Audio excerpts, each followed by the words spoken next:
Zainul masih tentang hikmah yang kita dapat di dalam Ramadan. Terus bagaimana tadi telah dengan sampaikan bahwa ada 5 hal dari makna atau huruf dari kalimat Ramadan. Jadi bagaimana kemudian untuk mewujudkan dalam artian bagaimana langkah kita untuk mencapai dari kelima hal tersebut. Ya, tadi sudah kita sampaikan tentang makna Ramadan. Insyaallah berjalani di dalam kitabnya Al-Bunya, Syahrul Ramadan, Syahrul Ridwanillah, Syahrul Mahabbatillah, Syahrul Ghamanillah, Syahrul Ulfatillah, Syahrul Ulfatillah. Nah, ini artinya kesempatan besar sekali terbuka di dalam. Bukan berarti ridho Allah, cinta Allah, jaminan Allah, kasih sayang Allah, cahaya Allah diberikan hanya di dalam bulan Ramadan yang diartikan sulit. Artinya kelimanya ini untuk dapat kita raih di bulan Ramadan itu sangat besar sekali. Ini juga disampaikan Nabi sesuai hadis kemarin yang pernah saya sampaikan, hadis riwayat Muhammad Al-Qurni Abi Hurairah radhiyallahu anhu. Nabi memberikan garansi sampai dia mengatakan inna ummati la yughzau abada ma aqam insyaallah. Sesungguhnya umatku ini tidak akan dihinakan, tidak akan disengsarakan oleh Allah selamanya, selama mereka menegakkan, menghidupkan bulan Ramadan dengan ketaatan dan kebaikan. Hal ini ada sahabat Ansor berdiri bertanya, "Faqala rajulun minal Ansor, ya Rasulullah, wa ma khizyatu?" Apa itu yang membuat umat jenengan itu disengsarakan, dihinakan? Allah man intahaka fi muharram wa amila sayyi'atan wa syariba wa sariqa wa sanadul. Siapa yang mereka umat saya yang direndahkan, dihinakan, disengsarakan? Mereka yang merusak kehormatan Ramadan dengan perbuatan yang mengharamkan, berbuat kejelekan, mencuri, meminum minuman keras, berzina dan yang sebagainya. Jadi hal yang dilarang. Nah, ini seperti yang saya katakan, gimana untuk meraih 5? Ya tentu saja. Jadi muliakan bulan Ramadan sebagaimana Allah memuliakan dengan cara berusaha lakukan yang diperintah dengan sebaik-baiknya, sekaligus disertai meninggalkan yang diharamkan, yang dilarang, perbuatan berarti karena hormat bil hurmati syahri. Kemudian kita mohon kepada Allah mudah-mudahan dengan apa yang telah kita upayakan selama Ramadan, kita rajin tekun beribadah, beramal soleh, sekaligus menjauhi yang dilarang juga dengan sebaik-baiknya. Mudah-mudahan kita mendapatkan ridho Allah, kecintaan Allah, jaminan Allah terbebas dari api neraka, dapat kasih dan sayang Allah, dan hati kita mendapatkan cahaya. Ini dengan cara seperti itu. Jadi makanya Allah memerintahkan siang berpuasa, malam dihidupkan dengan ibadah, terutama dengan melaksanakan sholat yang disebut sholat tarawih. Itu hadis riwayat Imam Al-Baihaqi wal Khatib wal Dunya wal Asakir Nu'aim an Salman Al-Farisi berbadan an Al-Hurairah. Qad ja'akum syahrun 'azim, syahrun mubarak, syahrun faradallahu fihi siyaman hari wa qiyamah laili. Sungguh kalian ini disampaikan hadis ini dalam khutbah Nabi di Jumat yang terakhir menjelang bulan Ramadan.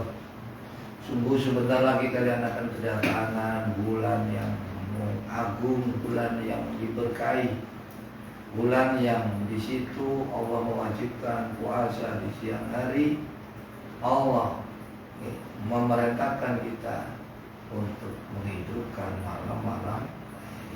Ini setidaknya ya harapan kita mendapatkan apa yang Allah sebutkan di bulan Ramadan. Ini diantara sikap Syekh Abdul Qadir Jilani, ridwanullah, mahabbatullah, lumanullah, ulfatullah, nur. Ya, ini mengenai tentang yang kalau di siang hari mungkin orang sudah paham tentang puasa di siang hari. Ini untuk yang qiyamul lail itu ada apa kulu atau minal lailin yang dimaksud? Sebisa mungkin semampu. Yang namanya malam itu kan min ghurubi syamsi ila tulu'il fajr. Itu daripada mahwa alaih.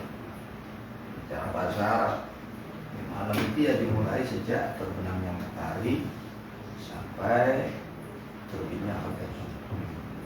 Nah itu dihidupkan. Dihidupkan itu dengan bermacam-macam ibadah. Utamanya kalau bisa sholat. Kalau nggak sholat ya kan semua amal-amal ibadah kan banyak. Bisa itikaf, bisa baca Quran, bisa berzikir, sholawat, berdoa. Dan yang terpenting itu adalah tinggalkan hal-hal yang jelek, yang buruk, kelebihan, berdosa, yang maksiat. Ini yang harus kita jauhi. Makanya kalau kita tidak bisa berbaik, tidur itu ibadah. Bagi mereka yang khawatir kalau terbangun terjaga itu melakukan hal-hal yang dilarang. Kan ada hadis, bukan berarti wah berdoa ibadah dulu ya ibadah, bukan seperti itu. Kan ada hadis ibadah Bayhaqi, namu shaimi ibadatun, asumdu tasbihun, wa amalu mudha'afun, wa du'a'uhu mustajabun, wa dzambuhu maghfur. Tidurnya orang berpuasa itu ibadah, diamnya seperti baca tasbih, amalnya dilipat gandakan pahala, doanya diijabah, dan dosanya diampun. Nah, ini diartikan tidur juga ibadah. Jadi ada yang tidur susah. Ada anak di Kaliwarung ini. Puasa katanya istrinya ini. Jadi tidur pagi sampai mau berbuka ya siapa ya gak bisa puasa. Artinya oke, sepanjang takut berbuat maksiat, ya itu lebih baik. Ya, tapi rugi karena orang tidur itu seperti orang mati, kata Imam Ghazali. Nah, orang yang mati aja pengen hidup, kalaupun dikasih kesempatan lagi, walaupun hanya 2 rakaat, tapi Allah tidak beri kesempatan. Nah, jadi kalau sepanjang masih bisa dipakai pakai ibadah, terutama di waktu siang, dalam kondisi kita berpuasa, itu doa kita diijabah oleh Allah. Ini dikatakan Nabi di antara 3 orang yang doanya dijabah oleh salah satu naturatu dakwatu. Ada 3 orang yang doanya tidak akan ditolak oleh Allah. Wa minna dakwatu shaim hatta yuftir. Doanya orang yang berpuasa sampai dia berbuka. Jadi di saat masa-masa puasa itu kesempatan Anda banyak berdoa, beribadah, itu istimewa. Jangan dipakai pilihan yang terakhir. Kalau ada pilihan yang lebih baik. Artinya doa secara luas biasanya. Mungkin karena sekarang ini banyak di antara kita sering mendengar beberapa keluhan tentang kondisi perekonomian yang masih carut marut, yang belum stabil. Apakah juga diperbolehkan ketika di siang hari, mumpung ini doanya mustajabah, meminta dimudahkan rezeki? Iya. Doa itu kita lakukan atas dasar perintah. Jangan atas dasar kita meminta karena untuk kepentingan. Tapi lakukan doa itu semata-mata kita menunjukkan kelemahan kita, kebutuhan kita kepada Allah, dan ketundukan kita atas perintah Allah. Jangan dijadikan alat agar tercapainya tujuan kita. Ini sudah menyalahi aturan kehambaan. Jadi doa apa saja minta, tapi jangan disertai memaksakan kehendak. Ini dengan syarat, syarat ini jangan memastikan. Tetap kita ikut doa, diperintah Allah minta begini, dan hati kita tetap berserah kepada Allah. Allah yang lebih tahu mana yang terbaik untuk kita.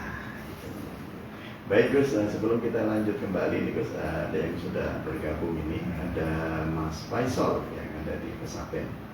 Assalamualaikum Gus. Waalaikumsalam. Izin bertanya ini, tapi ini kayaknya titipan juga ya. Titipan dari istri. Pertanyaan Gus, bagaimana hukumnya menggunakan lipstick pada saat berpuasa? Apakah membatalkan puasa? Mungkin begitu. Tidak ada yang batalkan puasa itu memakai lipstick. Yang batalkan puasa kemarin yang memasukkan sesuatu yang ke perut, atau lewat rongga-rongga kepala, atau menyuntikkan sesuatu di dua lubang depan belakang. Kalau menyuntikkan sesuatu di selain dua lubang, oke, tidak apa-apa. Kalau untuk berobat, ini yang sering kita suntik, dari mana batal puasa? Kalau memang dibutuhkan tidak apa-apa, tapi kalau enggak ya asal tidak di lubang, kan? Mipanya yang batalkan. Nggak pakai listrik enggak? Mungkin, apakah dosa pakai listrik? Ya kembali kepada niatnya. Kalau kita untuk berpenampilan di depan orang agar mendapat perhatian kayak gini ya kembali lagi badannya masing-masing. Jadi niat kita jangan berhias untuk yang bukan suami kita. Ya, biasa untuk suami. Ini juga bisa memancing nadharu bisyahwah ini. Untuk saat ini kita harus jaga jarak. Nah, ini untuk pemuda, tapi kalau untuk yang terbiasa ya tidak apa-apa. Yang terpenting itu tidak menimbulkan syahwat. Karena sayang, betul puasa tidak batal, tapi keutamaan puasa menjadi hilang. Kalian kan sudah kita bahas, jaga puasa kalian, jangan hanya sekedar sah, tapi bagaimana puasa ini dicintai oleh Allah, dicintai, diterima oleh. Karena Nabi itu sampai memberikan warning, kam min shaimin laisa lahu min siyami illal ju' wal atsy wal munajat. Banyak sekali orang berpuasa tapi dia dapat apa-apa. Maksudnya tidak dapat apa-apa, tidak mendapatkan keutamaan khasiat daripada puasa itu sendiri. Yang bisa menghapus dosa, bisa mendekatkan diri kepada, semakin meningkat ketaatan kita kepada Allah, semakin dekat kita kepada Allah, makin bersemangat dari ini tak dapat.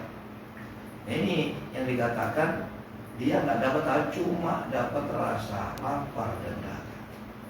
Nah di sisi lain Nabi pernah menyampaikan satu Asia itu saum, ada 5 perkara yang bisa menghapuskan pahala puasa. Al-Ibbu wal ghibatu wan namimatu wal yaminul ghamus. Yang kelima ini tadi yang kita bahas, wan nadharu bisyahwat. Jadi 5 perkara itu berdusta, membicarakan keburukan orang, mengadu domba, sumpah yang bohong, palsu, dan memandang disertai syaitan. Kecuali bagi mereka yang sudah teruji, it's okay. Tapi kalau melihat suaminya nggak kena sedikit aja, jangan macam-macam ini puasa. Jaga jarak. Nah, ini berkaitan kembali dengan nadharu bisyahwat ini. Kalau di kota besar ini kan bukan cuma jalan yang berlubang-lubang, banyak juga lubang yang berjalan-jalan. Jadi ketika kita berpapasan atau melihat dalam kondisi seperti itu, apa yang harus dilakukan? Yaitu kita harus ingat jaga puasa kita. Jadi Nabi mengatakan apabila kamu dipisui wong, dilokno ketok apa, ya sama kamu bilang pada dirimu, Anas Sohib, Anas Sohib, Anas Sohib. Wah insya Allah mau, Pak ini Sohib, Pak ini Sohib. Jadi mau dipisui wong, dilokno wong, lo ketok lobang berjalan nih. Ya Allah, kula poso, ya Allah, kula poso. Ya, minta perlindungan kepada Allah. Hanya kita nggak bisa apa-apa tanpa mendapatkan perlindungan Allah. Dimanapun, jangan sampai di luar, di rumah pun juga kalau nggak dapat dilindungi Allah nggak akan bisa. Kita minta perlindungan kepada Allah. Kita ingat, puasa itu bukan sekedar menahan diri dari lapar dan dahaga, tapi bagaimana kita bisa menahan diri kita dari berbuat dosa dan maksiat. Dan itu pun tidak sepanjang waktu kalau hanya berpuasa waktu pagi sampai maghrib. Nah kalau bisa ya seterusnya, ini kan melatih kita. Kalau sudah terbiasa insya Allah, itu maksudnya Allah. Kalau bisa ya seterusnya. Kalaupun kita terpleset, minta seperti itu. Jadi kan kadang-kadang matanya sudah tidak melihat, tapi yang suka nyuting ini. Yang disebutnya cewek-cewek itu bukan itu. Tergantung niatnya. Kalau niatnya untuk membuat orang yang seru, nah ini bahaya juga. Membuka kesempatan orang. Ini terus menghidupkan malam tadi ya, malam itu. Enggak. Kalau bisa 24 jam, kalau enggak ya bisa mungkin. Imam Syafi'i, Anda ingin mendapatkan Lailatul Qadar kalau sebulan Anda sholat maghrib, sholat isya berjamaah, dan setelah sholat isya Anda mempunyai azab, saya nanti akan melakukan sholat subuh berjamaah. Udah itu sudah termasuk menghidupkan. Jadi ada hadis juga. Hadis Imam Al-Baihaqi menyebutkan man shalla al-maghrib wal isya fi jama'atin hatta yanqadiya syahrul Ramadan qad akhadha min lailatul qadri bi haddin wafir. Siapa yang sholat maghrib, sholat isya berjamaah selama Ramadan, pasti dia sudah mengambil faqad akhadha, sungguh ini fi'il madhi zaman yang sudah lampau, sudah terjadi. Nah, kalau sudah terjadi kan pasti dia sudah mengambil bagian Lailatul Qadar secara sempurna. Ini tidak mudah. Tapi kalau ini sebulan, nah kalau dipilih-pilih malam 21, 23 kalau di situ, kalau tidak, ya paling aman ya sebulan, ya gak berat. Ini Anda jaga sholat maghrib isya berjamaah sampai Ramadan selesai. Upayakan. Itu hadis Nabi. Ini mengenai jamaah, Gus. Ini artinya begini. Ada yang berasumsi jamaah itu asumsinya cuma di masjid musola. Apakah termasuk juga di antara berjamaah mungkin dengan keluarga di rumah atau gimana? Jamaah di masjid lebih utama selama aman dari fitnah. Karena di masjid ini ada dua hal yang kita dapat selain berjamaah. Ada kita syiar. Yang ketiga, kita menghidupkan masjid. Ada fadilah i'tikaf. I'tikaf ini apalagi di bulan Ramadan. Di hari-hari biasa saja kata Nabi, man i'takafa imanan wa ihtisaban ghufira lahu ma taqaddama min dhanbihi wa ma akhar. Hapus dosa. Walaupun sebentar. Kita masuk masjid, kita niat nawaitul i'tikafa lillah. Orang yang memakmurkan masjid ini yang bisa menghambat, bisa menolak, bisa menjadikan Allah ini menahan, menurunkan zikr. Ada satu hadis qudsi riwayat Imam Al-Baihaqi, yaqulullah azza wa jalla, Nabi menyampaikan firman Allah, inni la ahammu bi ahlil ardi azaban fa idza nadartu ila umari buyuti wal mutahabbina fiyya wal mustaghfirina bil askar saraftu azaban anhu. Sesungguhnya kata Allah, aku sangat ingin sekali menurunkan siksa pada penduduk bumi. kita sendiri gemes gitu loh. Kemudian musuh-musuh sama itu loh boleh dibuat cewek lanang naik kota sholat. Ya, Allah ku gemes sampai penduduk bumi kepingin di ini sintekno ganti sing anyar-anyar bener. Kamu lihat di Malioboro Surabaya. Surabaya banyak tempat itu yang kelihatan, yang nggak kelihatan. Ya Allah, jadi sebetulnya aku ini ingin sekali menurunkan azab pada penduduk bumi. Tapi ketika aku melihat faiza nazartu ila ummati buyuti, aku lihat yang meramaikan rumahku masih banyak, masih bersemangat, wal mutahabbina fiyya, dan aku melihat masih ada orang yang saling mencintai karena aku. Wal mustaghfirina, dan masih banyak orang yang minta ampun kepada Allah, masih bangun di tengah malam sholat walaupun satu orang. Sorortu azabi anhu, maka aku palingkan siksaku dari mereka. Nah itu ramaikan rumah Allah, salah satu cara kita menahan murkanya Allah, menurunkan azab murka semua. Jadi kalaupun kita tidak bisa memakmurkan masjid, dukung mereka yang memakmurkan masjid. Itulah dan saling cintai akan Allah. Kita ampun, di tengah malam adalah yang mengalah, bangun. Adalah yang mengalah jamaah di masjid, adalah yang mengalah saling mencintai karena Allah. Jangan karena kepentingan pribadi, karena keuntungan pribadi. Inilah 3 orang yang bisa mencegah turunnya atau rusaknya dunia. Ini rusaknya bumi. Bahasa Quran itu di surat Al-Baqarah ayat 251. Walau la taqullahi nasa ba'dhum bi ba'din la fasadatil ardu walakinna Allaha dzul fadlin 'alal 'alamin. Andai Allah tidak menjadikan sebagian di antara sebagian itu bisa menolak, niscaya bumi ini akan hancur. Jadi umpama kalau itu rusak, gimana istilahnya ono wong sing apik niku insyaallah. Jadi itulah kalau bisa diadakan di masjid. Jamaah itu tidak harus di masjid. Bahkan kalaupun mengandung fitnah kayak ibu-ibu, anak muda-muda sekarang, cewek-cewek itu di masjid rukunnya nggak digawe, jalan sih no. Kadang yang rukuan budaya lanang sih begitu, repot. Jadi ini kalau mengandung fitnah di rumah lebih baik. Baik. Ini ada kembali titipan pertanyaan ini dari beberapa hari yang lalu. Bagaimana ketika kita mengadakan satu kegiatan keagamaan, kemudian ada seorang non-muslim yang membantu, entah berupa dana atau sumbangan yang lainnya. Nah ini hukumnya bagaimana ini?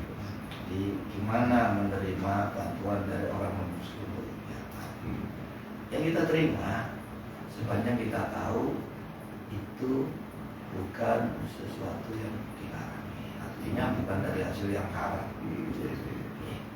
Ini tetap kita ambil, ya kita manfaatkan. Yang mudah-mudahan dengan dana yang ia setorkan, kita berharap mudah-mudahan hidayah Allah diturunkan kepada dia. Nah, yang kedua, ini kita ambil, ya beruntung sekali. Hartanya kita berguna untuk kebaikan. Kalau tidak kita ambil belum tentu, bisa jadi itu disetorkan ke tempat yang joget mundur itu. Bisa untuk itu, bisa untuk kan sangat disayangkan. Untuk masalah orang yang tidak beriman, berbuat baik, ya tetap dibalas oleh Allah, tapi di dunia. Namun di akhirat tidak dianggap, karena syarat menerima amal kebaikan yang mendapatkan pahala di akhirat itu apabila disertai Islam, ya harus disertai.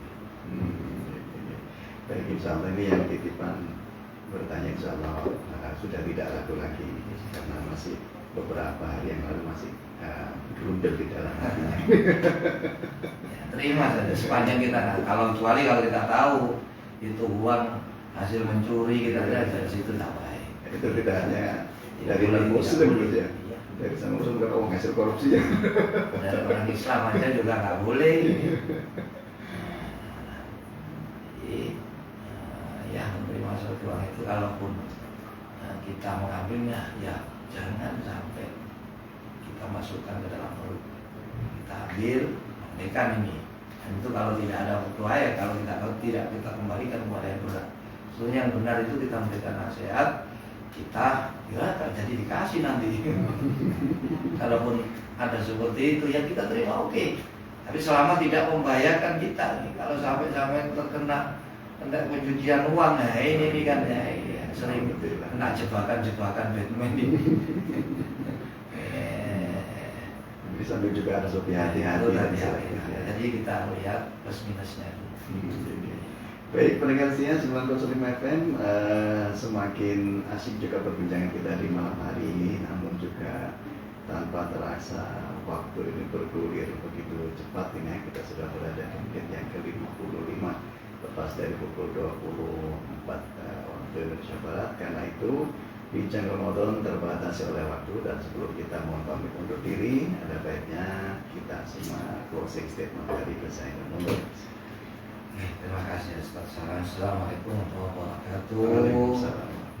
Para pendengar pemirsa Radio Ampel dimanapun anda berada, malam ini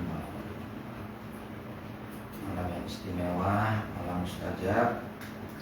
Sebagaimana kata Nabi, khamsul layalin la yuradu fiha du'a. Ada 5 malam yang doa di dalamnya tidak akan ditolak oleh Allah. Yang pertama adalah yaumul lailatul jum'ah, wa lailatul asyura, wa lailatul nisfi min sya'ban, wa lailatul idul fitri, wa lailatul adha.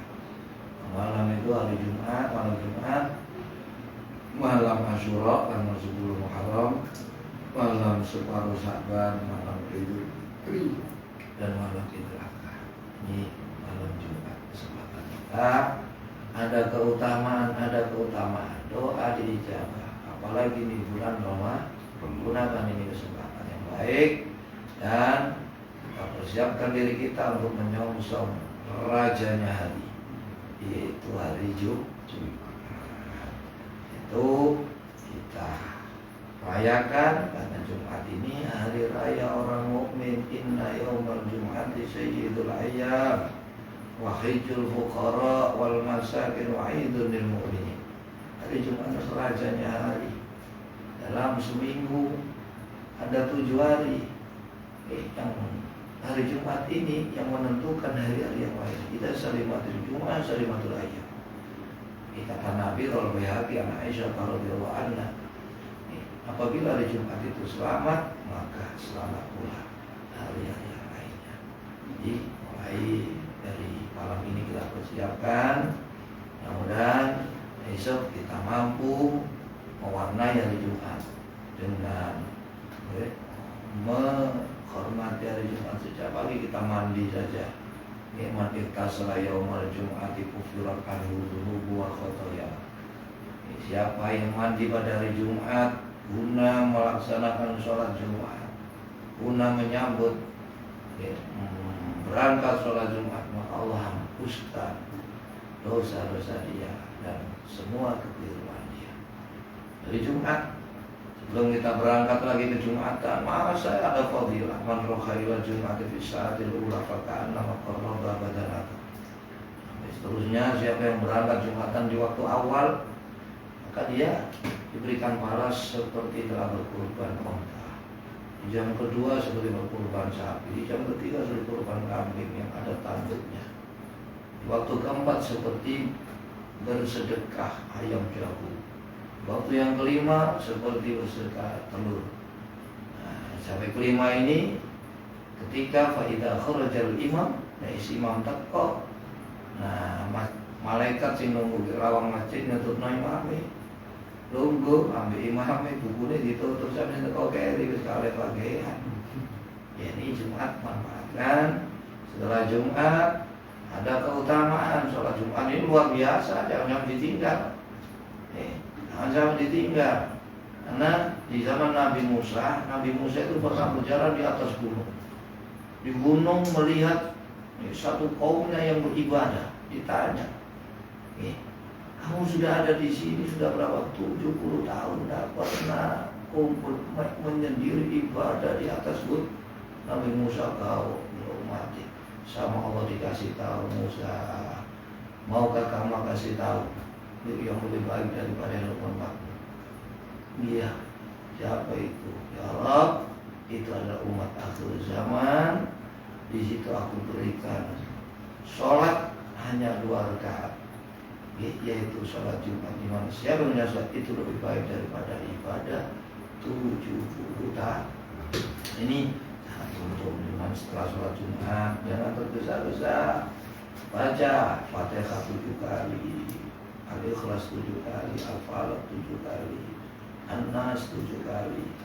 Itu semua satu kata Nabi akan diampuni dosa-dosa kalian. Nah, kamu akan diberikan pahala sebanyak orang yang beriman yang ada di dunia ini. Dan yang ketiga, kamu akan dihindarkan dari keburukan sampai 1 minggu ke depan. Dan Allah akan jaga anak istri kalian dan dunia kalian sampai seminggu yang akan datang. Sangat disayangkan. Jadi ini kesempatan kita, mudah-mudahan kesempatan kita bertemu Ramadan, lebih-lebih di malam Jumat ini Allah masih pertemukan di surga hari Jumat. Allah berikan kekuatan, pertolongan, bisa melaksanakan sholat Jumat, berzikir setelah sholat Jumat, setelah asar berzikir sampai terbenamnya mata. Itu di situ ada waktu-waktu yang mustahil. Dan Allah berikan pertolongan kepada kita semua menjadi orang-orang yang diberikan pertolongan, bisa mengerjakan perintah, meninggalkan yang lebih di bulan Ramadan ini, lebih juga besok di hari Jumat. Amin. Allahumma amin. Ya, kurang lebihnya mohon maaf yang sebesar-besarnya. Akhirul kalam. Allahumma bikin rahmat. Assalamualaikum warahmatullahi wabarakatuh. Waalaikumsalam warahmatullahi wabarakatuh. Terima kasih Gus atas segala ilmu yang telah disampaikan, atas segala pencerahan yang telah diutarakan. Semoga menjadi ilmu yang bermanfaat bagi kita semua dan juga bagi pendengar setia dimanapun Anda berada. Dan semoga Allah memberikan pertolongan kepada kita, zahirun wa batinan, untuk bisa mengamalkan dari setiap ilmu yang kita dapatkan. Amin ya rabbal alamin. Baik pendengar setia, dan akhirnya salam segera mohon pamit undur diri dari ruang dengar Anda. Insya Allah jumpa kembali esok hari di bingkai program yang sama, Bincang Ramadan. Dan bagi Anda yang ingin bersilaturahim di antara pendengar setia dimanapun berada, nanti Anda bisa mengikuti bingkai program selanjutnya, sahur bersama rekan Hadi. Akhirnya salam segera mohon pamit undur diri dari ruang dengar Anda. Kurang lebihnya mohon maaf, jaga diri Anda baik-baik. Wassalamualaikum warahmatullahi wabarakatuh.